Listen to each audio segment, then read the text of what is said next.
Na interpretação histórica de Hilary Belloc, o capitalismo não nasceu simplesmente da Revolução Industrial.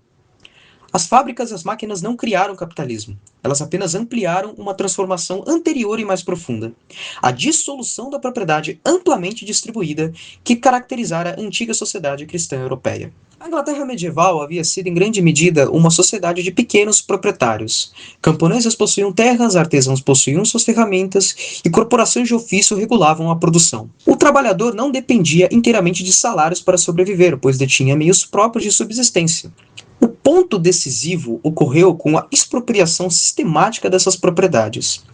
A dissolução dos mosteiros, o cercamento das terras comunais, a destruição das antigas instituições corporativas criaram algo historicamente novo. Uma massa crescente de homens livres juridicamente, mas economicamente despossuídos. Sim, surgiu o proletariado. O capitalismo, então, representou o resultado histórico da perda da propriedade pela maioria. A industrialização encontrou uma população já privada dos meios de produção e apenas acelerou a dependência salarial. Belloc argumentava que o capitalismo contém em si uma tendência interna à transformação.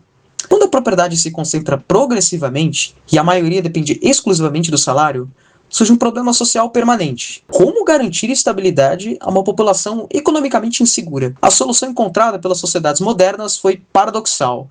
O Estado passou a intervir cada vez mais para proteger trabalhadores que haviam perdido a sua independência econômica.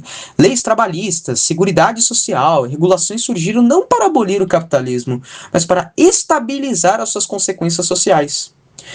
Esse processo conduz ao que Belloc chamou de Estado servil, uma ordem na qual os trabalhadores permanecem formalmente livres, mas são estruturalmente dependentes tanto dos grandes proprietários quanto da administração estatal. A segurança substitui a liberdade econômica real. A sociedade passa então a combinar duas formas de poder centralizado: o monopólio econômico do capital e o monopólio administrativo do Estado. Foi precisamente a destruição da antiga organização corporativa cristã, na qual propriedade, trabalho e comunidade estavam integrados pelas corporações de ofício, que tornou possível essa dupla centralização moderna. O distributismo deve, portanto, ser entendido não como uma teoria econômica inédita, mas como continuação histórica e tentativa consciente de restaurar, em condições industriais modernas, o princípio corporativo europeu que anteriormente havia garantido a difusão da propriedade e a autonomia econômica das famílias. O distributismo aparece precisamente como tentativa de evitar essa convergência. Inspirados pela encíclica Rerum Novarum e pelo pensamento social católico alemão, desenvolvido por Johann Emanuel von Ketteler, pensadores britânicos como Gilbert Keith Chesterton, Belloc e Arthur Penty buscaram restaurar os princípios estruturais da economia corporativa medieval em condições modernas. Seu objetivo era multiplicar proprietários.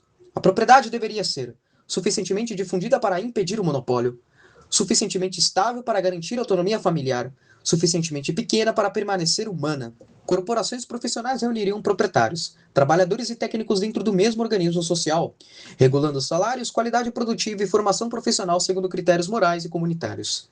O conflito entre capital e trabalho seria superado não pela luta de classes, mas pela integração orgânica das funções econômicas. Para os distributistas, o maior fracasso do capitalismo não era apenas econômico, mas antropológico. O trabalho deixou de ser a participação criativa na ordem social para tornar-se mera função produtiva. A economia passou a perguntar apenas quanto produzir e nunca para que produzir.